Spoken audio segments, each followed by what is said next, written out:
had to unmute myself. A story of our year, right? Welcome to the annual Women's March, the virtual edition. Thank you for being here. Thank you so much for being here.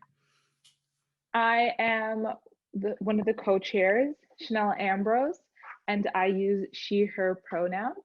And I am Audra Tromley, and I am the other co-chair of this year's Women's March, and I also use she, her pronouns. Before we go any further, we are going to start with a land acknowledgement, then we're going to share the theme of our event, why we decided to do an online march, and go over some housekeeping notes. So without further ado, we would like to take a moment to acknowledge the land which we are on today. It is important to acknowledge... What's that? Sorry. It is important to acknowledge those who came before us who made this moment possible. We take a moment to gratefully acknowledge that we sit on the traditional lands of Mount Noma, Wasco, Cowlitz.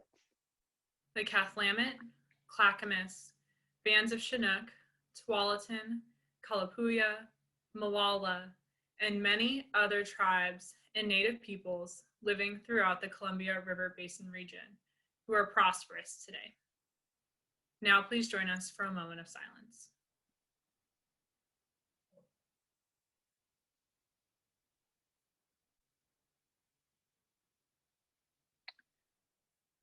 We would also like to acknowledge those lost to the pandemic. Last year, we were fortunate to be able to hold our annual march in a physical space at the PSU Park blocks. But this year, due to the pandemic, we gather in a virtual space as we remember those we've lost to COVID. I would like to take a moment of silence in their honor.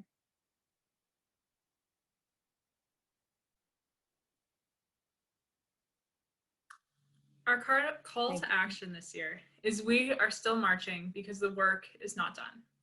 We march for elders, our youth, trans women, Black women, Indigenous women, Asian women, women in healthcare, immigrants, those who are oppressed by the patriarchy, capitalism, and white supremacy, and everyone else.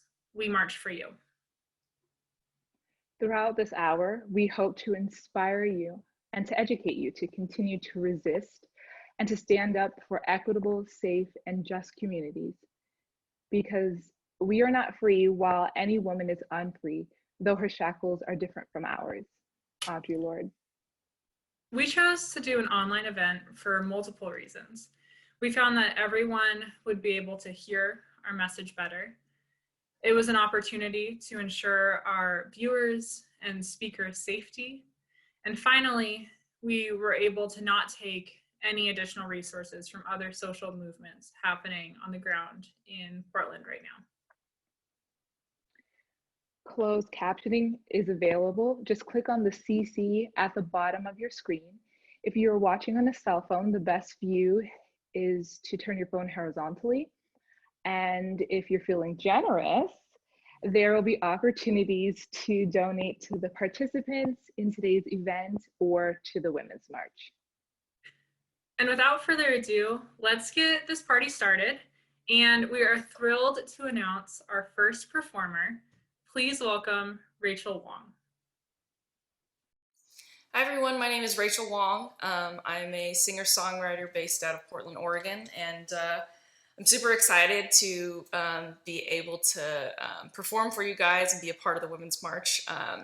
As a woman of color, as a new mom of a 1-year-old daughter, and as a queer woman, I think it's really important and powerful to be part of events like this where we're still fighting for equality and for justice and equal rights for all. So hope you guys enjoy my performance. Broken down and tired of living life on a merry-go-round. You can't find the fighter, but I see it in you, so we gon' walk it out. and move mountains. We can walk it out and move mountains. And I'll rise up, rise like the day. I will rise up, I'll rise unafraid. I'll rise up, and I'll do it 1,000 times again. And I'll rise up, high like the waves. I will rise up, in spite of the ache. I'll rise up, and I'll do it 1,000 times again. For you, for you, for you, for you.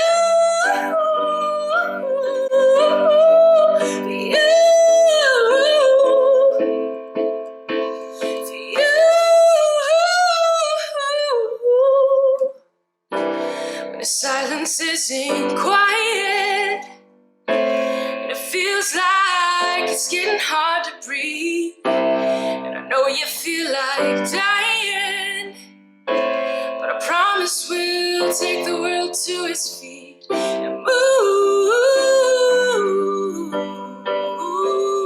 mountains. Bring it to his feet. Move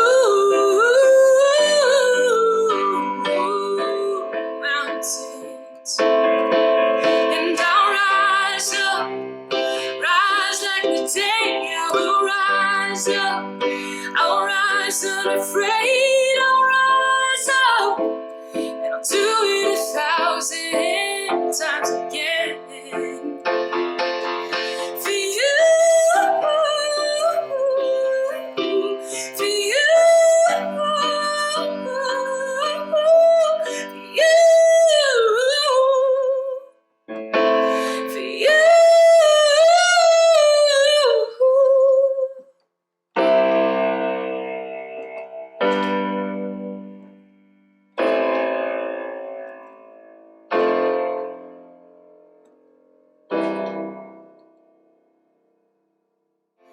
And I'll rise up, high like the waves. I will rise up, in spite of the ache. I'll rise up, and I'll do it. Wow, I've heard her do that multiple times, and she's just so amazing. So thank you so much, Rachel. That was fabulous. Yes, thank you. In Mickey Kendall's book, Hood Feminism, she talks about basic needs as feminist issues. One basic need that we have focused on this year is hunger. In her book, Kendall writes, hunger has a lifelong impact, shaping not only someone's relationship with food, but also their health and the health of their communities. Our Streets PDX is looking to find a solution for communities struggling with hunger and food insecurity. We will now turn to Jocelyn, kitchen coordinator and event coordinator for Our Streets, to hear how we can also be a part of for food insecurity, how we can be a part of the solution, for food insecurity in our communities. Hi, I am Jocelyn Lauterbach. I am the kitchen manager / event manager of our Feed the Streets section. I'm going to start off with our mission statement. Our Streets PDX seeks to provide a voice and a strength to our community in a way that addresses the ever-changing dynamic of our society. The fluidity of our approach allows us to address numerous aspects of the community, such as environmental injustice, houselessness, food insecurity, civilian oppression, and youth engagement in a way that is unique to our goal of creating a well-rounded populace. Food insecurity is characterized by concerns of running out of food, nutrient inadequacies, and in severe cases, not eating for several whole days. There are many factors to account for when examining food insecurity, like low wages, unemployment, race, sex, housing, and education. With Feed the Streets, every week on Thursday evenings, we cook about 200 meals to be handed out on Friday evenings. We meet with a group of volunteers and personally deliver those meals to those who may find themselves on the streets. We also have a grocery program where people can sign up to have groceries delivered to their house free of charge.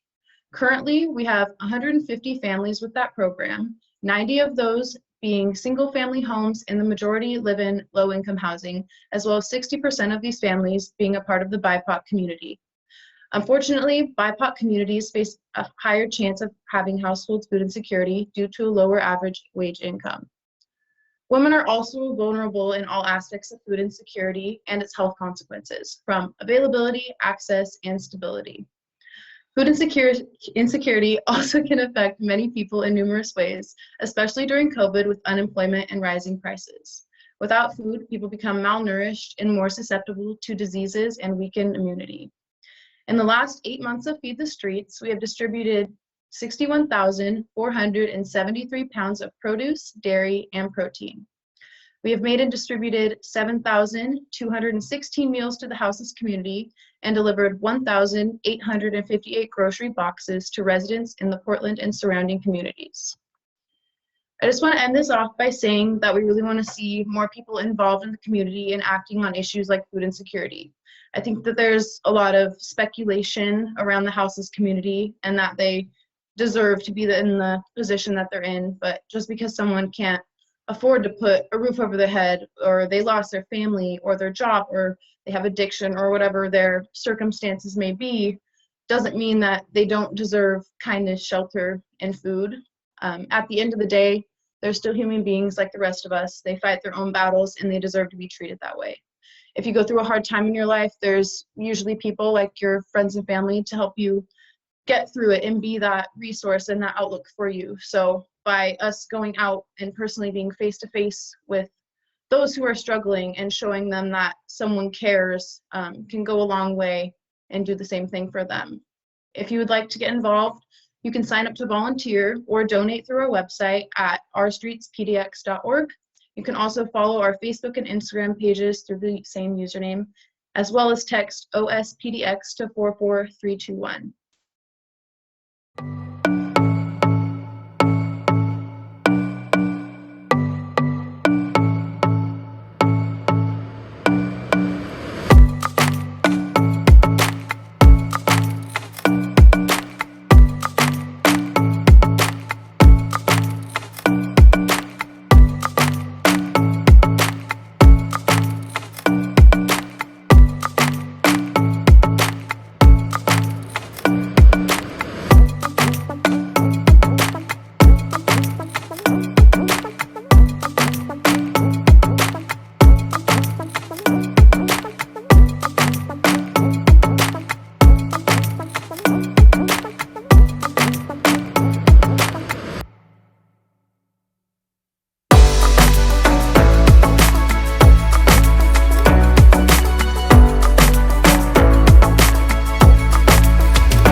Thank you, Jocelyn.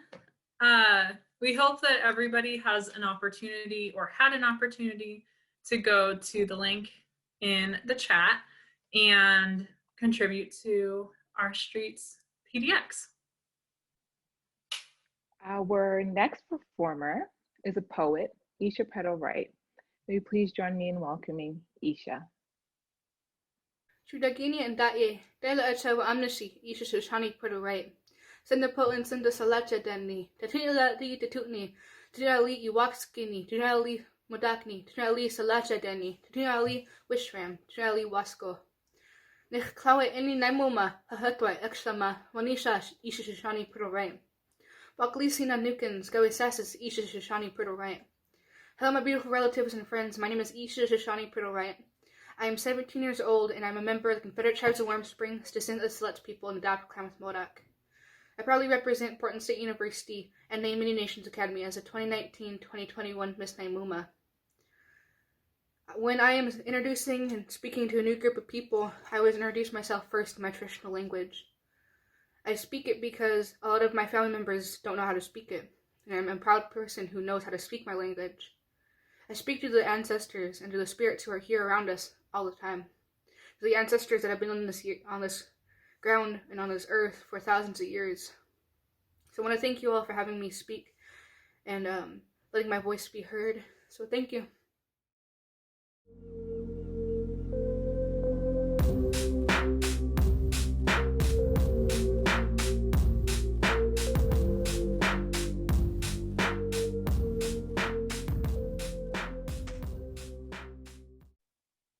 Thank you, Isha. That was beautiful. Thank you, Rachel, Jocelyn, and Isha for all sharing your amazing words and performances. If you as the audience would still like to contribute to any of these people or causes, the donation information will show up again at the end of the hour. Audra, I have a question for you. Yeah. Why do you march? I march for so many reasons. I march as a queer woman. I march as a white woman, as an ally and accomplice. I hope to help raise up community members' voices and ensure that their needs are heard.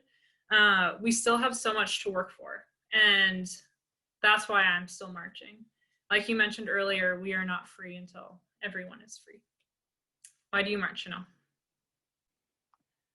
Well, I march for young women that look like me, for the future of Black and brown girls.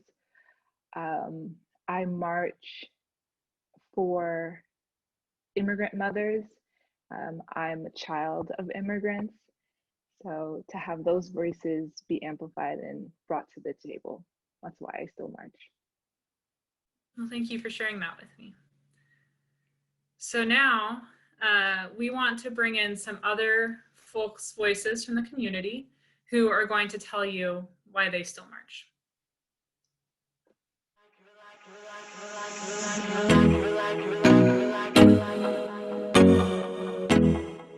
Hi, my name is Bella. I'm a local spoken word artist and writer here in Portland, and I'm still marching for Black women. I'm still marching because my boss thought it'd be funny to make a domestic violence joke after I got beat up at work.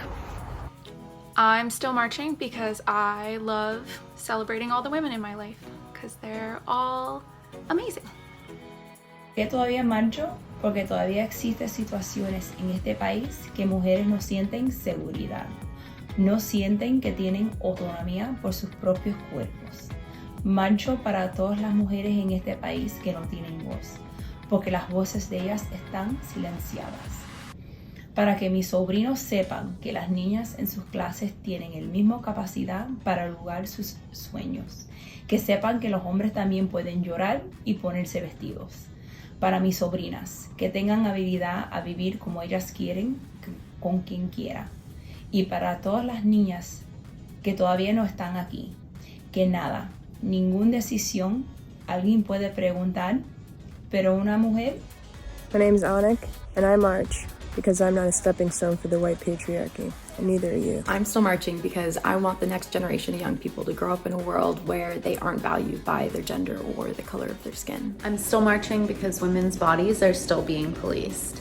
I'm still marching because women aren't recognized for their unpaid labor at home. Hey, I'm Joella, and I'm still marching for women in healthcare. Hi, my name's Jordan Ortiz. I like to do gymnastics, and I like to sing and dance. What do you want to be when you grow up? I want to be a scientist when I grow up, and what else? And a doctor when I grow up.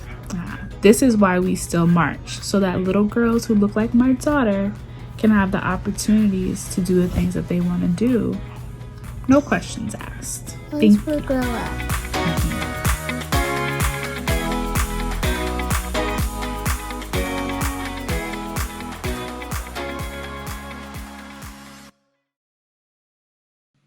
Oh my God. Yeah, I don't know about you, but that video just got me a little weepy. That's so cute. Oh my God. Thank you everyone who submitted videos to make this happen. You guys are amazing. Yeah, thank you so much. And if you're watching in the audience and you would like to share with us why you march, please reach out to us by social media and tell us. And now we are so excited to move into the panelist portion of this event. And so we are going to be introducing our panelists for what will be a powerful discussion on activism. Our first panelist, Carrie, she uses, her pronouns are she, hers, and she's the CEO of Living Well, a poet and a healthcare advocate. Please welcome Carrie.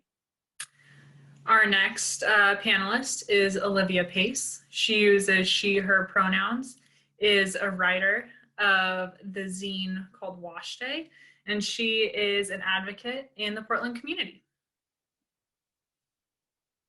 And our final panelist is Rochelle Chase. She uses she, her pronouns, is an early childhood advocate, a mommy, and one of the leaders of Equitable Giving Circle.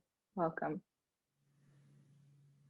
Yay, thank you all for being here. Hello, welcome to our panel. Just before we get started, I just want to remind everybody about closed captioning. Again, if you click on the CC button at the bottom of your screen, that will give you the options for using closed caption. Also, I'd like to give the order of our panel. Carrie, you'll go first. Olivia and Rochelle, you'll round out the questions, and then yeah, let's get started and dive into our first question. Are you guys ready? Yeah. All right. So the first question is, how would you define the resistance movement? I guess when I use the word resistance in terms of patriarchy, capitalism, sexism, all the things that oppress us, all those systems of oppression. How would you define your resistance movement, and how do you feel connected to it? And Carrie, you'll go first.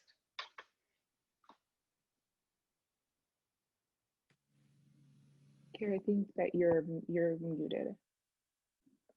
Okay, so Olivia, you can go, and then once we figure out her situation, we'll jump back to you, Carrie, okay? Yeah, oh no. Okay, I mean, I think that the term resistance definitely doesn't refer to anything like monolithic. Even when we're talking about resistance to like what we identify as different kinds of oppression of marginalized people, of people who don't hold power under capitalism, and various communities, Black community, the queer community, and like the various intersections that all those communities lie within have numerous histories of resistance that sometimes are sites of intersectionality and solidarity, and sometimes are pitted against each other and have histories that held oppressive politics towards other groups. Like, the labor movement has traditionally been very racist. Like sections of the civil rights movement and the Black Power movement have traditionally been not always, but a lot of them have been very like misogynistic. And so that's just to say that there's like various kinds of resistance, and none of it is ever monolithic, and we are always where there is oppression, there are always just different sides of resistance that pop up in various communities. And the way I feel connected to these various histories is as a Black woman, as a chronically ill person, a person who identifies as disabled, as and as like somebody who also like has a good deal of class privilege, and somebody who has privilege as like a light-skinned person and as a mixed person, and somebody whose ancestors were in slavery. Like I feel very connected to a variety of different things that have a variety of different histories. And but I think the greater project is one that I want to be a part of, is one that overthrows capitalism through revolution. And that's obviously a long-term project, and these different histories have to have to work together and find solidarity for that to happen. Thank you. Okay, Rochelle, go ahead. You know, I really feel like the movement that we're engaged in right now is a continuation of the movement of our mothers and our grandmothers. You know, we're in the 21st century, but a lot of the things that we're fighting for today are things that they were fighting for decades and centuries ago. You know, the thing about systems of oppression is that they they like to hold on, they like to persist, and they shift and they evolve. So while our struggles may look different in some ways than they have in generations past, they're really just, you know, another manifestation of capitalism, of patriarchy, of racial oppression, of gender oppression. So the fight continues, and I feel connected to the struggle as a daughter, as a sister, as a mother, as a Black woman, as a worker, and as someone who you know, believes in peace and justice, and fundamentally believes that we can do better, and that we're all on the journey to someplace a little bit better. Thank you. Yeah, right. There's nothing new under the sun. So these things keep evolving, but so do we, and we figure out new ways to work through them and to do better. Carrie, are you ready? Hi, can you guys hear me now? Perfect. Yay! I have to say thank you to my partner for coming through really quickly with that fix. And thank you, to the other panelists. Thank you so much for those amazing answers. I'm really glad you went first. So as far as my experience of resistance, and it has to do more with body sovereignty, which is why I still march as an intersex person, starting at infancy, just based on genetic traits and physical traits. There were, with having to do with diversity at all, there were so many choices taken away because I sat in a certain category. I was medicalized and dealt with kind of in an inhuman lens. And so that's really where my idea of what needs to be resisted in the patriarchy and capitalist system and our healthcare system comes from. And so that's what I resist, is people telling me what to do with your body, how to do it, what your body should look like, and how it should behave, because obviously there's way more than just a typical standard or mold for anybody to fit into. Yeah, definitely. Thank you. Okay, so the next question is, I think will tie in amazingly with all of your answers that you just gave. It's about intersectionality. And for those who don't know, the term intersectionality was coined by Kimberly Crenshaw. It refers to different overlapping identities which contribute to systems of oppression. How has intersectionality framed your resistance work? Carrie, we'll start with you. Thank you. The interesting thing so my fight for bodily sovereignty came through my lens as a female, as a woman. And it actually wasn't until I was 26 years old that I learned the truth of a medical diagnosis, the truth of medical treatment that I was subjected to, and sterilizing treatments, normalizing mutilating surgeries. So all of this truth came exploding into my life, like pretty much after the typical developmental period. And so I'd say like that opened up a lot more of my experience to different communities whom I'd never met before, seen as similar to myself before. And the thing about the intersex community is that, you know, it's a genetic population of people, and intersex can be sitting next to you and you don't even know. It's a beautiful thing about our community. It's really diverse.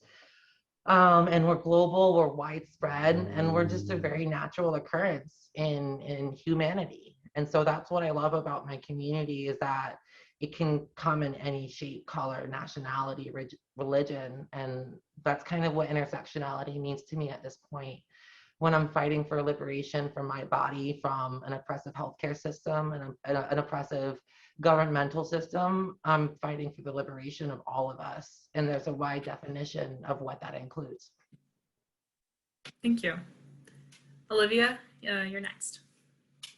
Yeah, I mean, I feel like intersectionality is something that I feel like kind of simplify, and it's a term that is really important and is used a lot, like in the space of college classrooms and in kind of introductory discussions about social justice issues, which is good. But I think that if intersectionality isn't implicitly a part of whatever work you're doing, then you're not really doing anything worthwhile, because none of our communities are monolithic. There are always infinite ways to complicate any experience that you're talking about, even amongst people.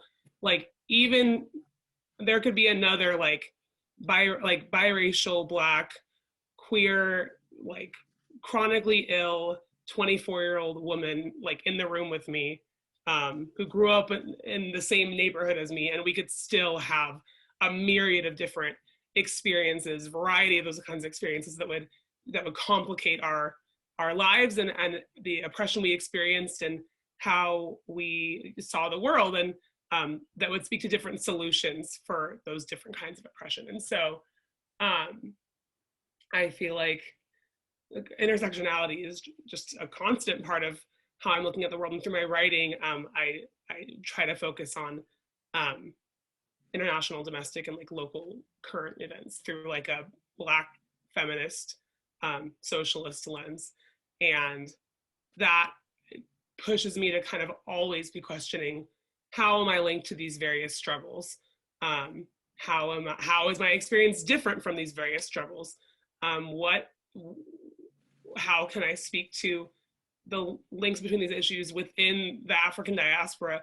How is something like, the Biden presidency, which many people see as just kind of a net positive, how is this person who is implementing policies that in the short term benefit people like me who have a certain amount of privilege in the United States, how is this person so extremely violent for Black and brown people across the world and here? So intersectionality, while I think it's important for us to continue to use that term, is something that should perpetually, always, implicitly be a part of all the work that we do. Oh, yeah, thank you so much. I agree. That was awesome. Rochelle, over to you. Excuse me. Intersectionality frames the work that I do really because, both of the organizations that I organize with, Mom Block and Equitable Giving Circle, came together as orgs led by Black femmes specifically, and it is intentionally for us to call out that we are Black femme led, because so often in our movements, in the movement for our own liberation, as Black people, as BIPOC, those movements, there's a tendency of men or white women to insert themselves and speak over and speak for and kind of take control of the leadership space. And while allyship is so important and we value and love our allies and co-conspirators, it's at the same time extremely important that we be in charge of the movements for our own liberation, and that we call the shots, we make the decisions. And it's an interesting thing that happens in movements, because even when people are accustomed to having power, even people who believe in what we're doing and believe that they're working or acting with our benefit in mind, still need to be incredibly mindful and intentional about the privilege that they hold, and about making sure that they are not trying to take over, not trying to co-opt, not trying to take up too much space. So when it comes to intersectionality in the work that I do, it's very important to me that the work that I do, I'm doing with other Black women or women of color. And for me, even within that sphere, you know, recognizing the privilege that I hold as a biracial person, as a light-skinned person, and making sure that I am not taking up more than my share of space or access or opportunity. And it just, you know, it continues, you know, to expand from there. You know, I'm the mother of a child with disabilities.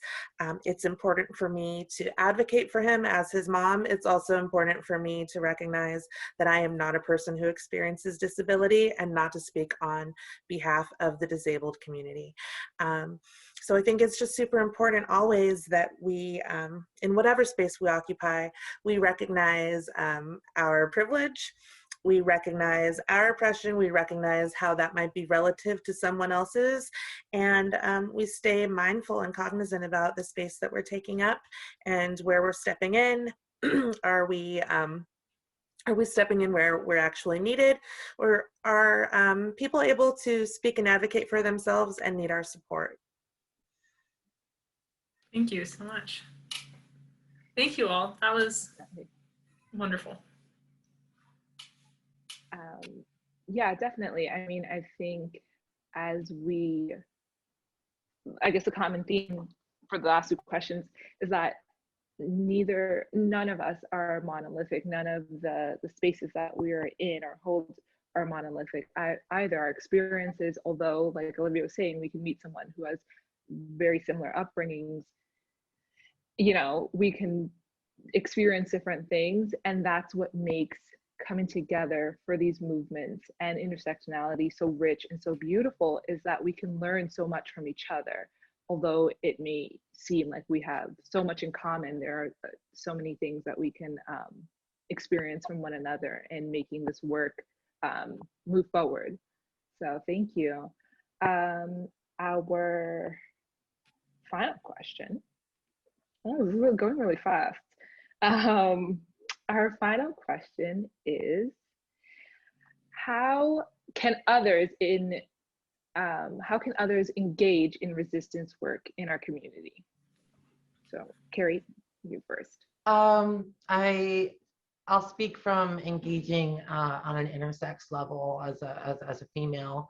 And I'd say that one of the best things that others can do to support women movements is just to support women themselves. I think there's a lot of unpaid labor, is what somebody mentioned on why they march, but there's so much unpaid labor that goes on in life that's performed by women, and it's just normal everyday stuff. And so I'd say anything you can do to make life easier for a woman in your life, that's probably helpful to a movement to enable, you know, access to protest and getting their voice out there.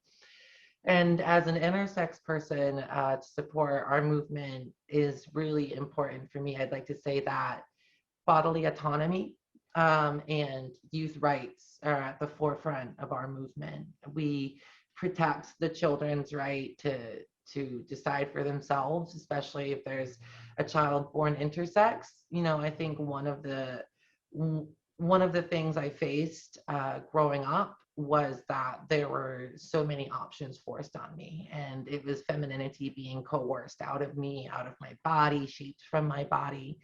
And I think that there's, you know, there's no sense in doing that to a kid. It's frankly just depressing. And so the best thing you can do for a woman or a girl child or any child is just to let them be themselves and be supportive of that.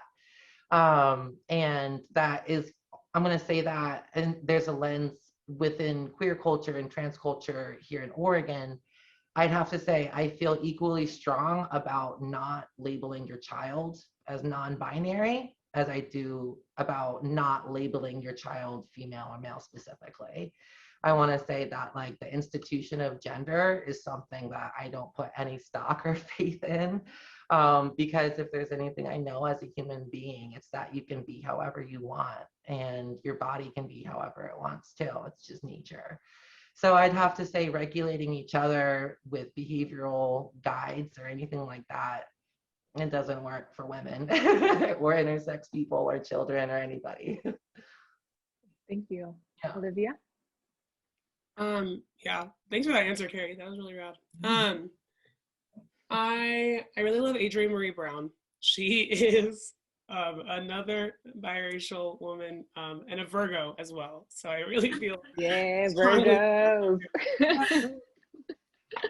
What would they do without us? I don't know. And she, Yeah, I don't know. The world would not continue. They just wouldn't. That's fine.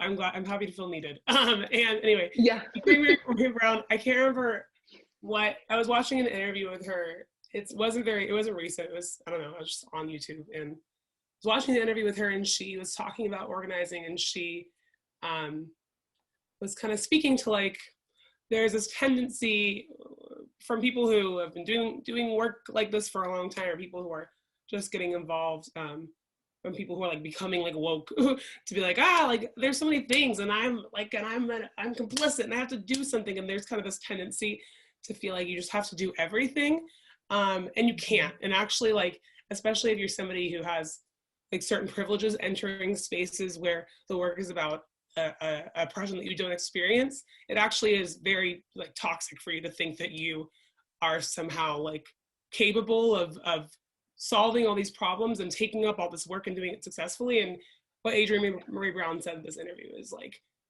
basically is like, do what you're good at, like do that, and like don't worry too much about the other stuff, which I feel like is hard for people to hear because we kind of have this language around like, you know, like sacrificing and like doing the work so that more oppressed people don't have to, which I agree with. And like, it also isn't useful for you to burn yourself out. Like genuinely, if you're burnt out, you cannot do the work, and then you're not useful to anybody, let alone yourself.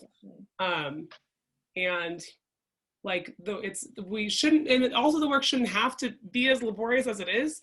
There just aren't enough people in the struggle. Like 0.00001% of the world probably, I'm not a mathematician, are activists, are organizers. Like the work is this hard because there aren't enough people, and anybody who's in any organization knows that. And so I would say, like, take care of yourself and think about what skills you do have. Be honest about your capacity, not just your capacity in terms of like what you can't do, but be honest about what you can do, what you can contribute, what you could do well, what you should be contributing, and do that, and like, and be strategic in that, not burning yourself out, and then contributing what you actually have skills around, whether that's writing, whether that's speaking, whether that's talking to family members, whether that's like data entry. Like some of the work is really fucking boring, but like there's lots of work to be done. So figure out what your skill set is, what you're confident in, find organizations that are doing work that you care about, that you have a capacity to give to, and do that. Awesome, thank you.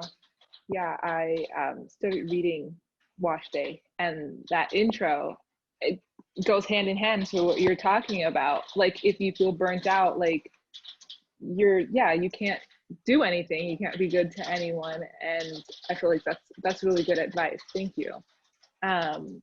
Rochelle. Yeah, I just want to pick up from where Olivia left off. One of the most powerful things I've seen in the last year in organizing is seeing how women from all over who didn't have experience in activism before have just come forward with their unique and individual skills and gifts.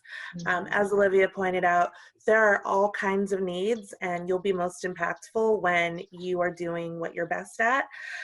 So what's been really great in my experience over the last year in organizing is seeing moms and women and just people come forward, people who have graphic design skills who are offering to build a website, or people who have technology skills and are able to help with security for protests, for people who have fundraising skills who are able to help us raise funds so that we can feed families or help keep lights on during a global pandemic.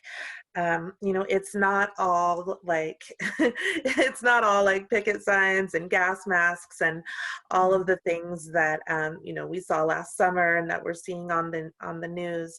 There are a million immediate needs, and there are a million small ways to help. And you know, I think even what's most important is just those small actions in the moment. Use your voice. When you see something, say something. Speak up for someone else, particularly if you are a person who carries privilege. Use that privilege to do the right thing in the moment. Do it in the boardrooms, do it in the classrooms, wherever you occupy space. If you see something happening to a person who does not have the privilege that you have, speak up. You know, it doesn't have to be you know, putting yourselves on the front lines to be arrested or you know, all of these things that seem really dramatic and exciting. Like, the real courage is in the small moments when you show up and challenge systems of oppression. And those moments happen in our lives every day in all of the small ways. So that's my best advice. Thank you for your advice, ladies. I do have a rapid question. First three things that come to your mind. My question is, as a segue from getting burnt out, doing what you can, using your talents, as an act of self-preservation, as Audre Lorde says, how do you practice self-care, Carrie? I cook everything from scratch, and I make a lot of hippie foods like kombucha and fermented vegetables and my own yogurt. Cool. We'll need the recipes. Olivia. I take a lot of baths. I drink a lot of wine, and I and a better answer. I like when something's too hard. Like I've become a lot less afraid in the last year of setting boundaries, and so like I'm saying no to things a lot. We're saying no. That's important. And Rochelle. Also wine. Weird true crimey podcasts. I don't know why they relax me, they just do. And staying up after my whole family is in bed, because it's the only time that in this pandemic that I have time to be alone without someone touching me or asking me for something. So I stay up very late. I'm tired the next day, but refills my bucket. Perfect. Those are great answers. I might have to get some recipes from you, Carrie, find out what kind of wines you guys are drinking. Yeah. Yeah. Thank you so much for your participation and your answers. Really appreciate them. Thank you. Yeah. Thank you all for being here today. I feel like we all learned so much from you. So thank you. A lot. Definitely. For having us. Wow. Yeah, they were all so great. Yeah, so thank you all again so much for being here. We really appreciate it. And like they all were just talking about, like we have all learned this year, time and energy is currency. And the work that we're doing is not done. There's still so much work that needs to happen. And one of the things that Chanel and I have decided to do in order to continue the work, and we haven't told our streets this yet, I don't think, I haven't said anything, is we are excited to sign up to volunteer and distribute meals and help cook if that's something that you need, really whatever your need is, but to help distribute food to the community. So yeah, definitely. Yeah, we're really excited about that as a way to keep doing work in our community. And to our attendees, I have a question for all of you. How will you continue to work to create more equitable, not only more equitable, but safe communities for all women, not only this year, but moving forward? I would hope that you take those thoughts with you as we leave this this event. Yeah. So thank you so much for coming to this year's 2021 Women's March. I can see, if you're in Portland, the sun is shining through one of my windows. So now that the rain has stopped, we can all go outside and enjoy it. But before we do that, the next slide that you will see after Chanel and I sign off is going to be a link to the donation page for the Women's March fiscal sponsor, which is the YWCA of Greater Portland. If you enjoyed what you saw today, if you feel like you learned something, if you'd like to see us put on other events similar to this, please go to that link and donate to the Women's March. And I also wanted to remind or let everybody know that we will be sending out a survey at the end of this as well. And so if you're registered, we have your email and we will be sending you the survey. And in it, you can tell us why you still march, and you can answer Chanel's question as well of how will you continue to do work in the communities. Okay, well, stay tuned for ways to contribute to our panelists, our artists, and our streets PDX. Thank you so much, and keep marching. Keep marching. Yay! Thank you for coming to our event. Thank you all in person soon.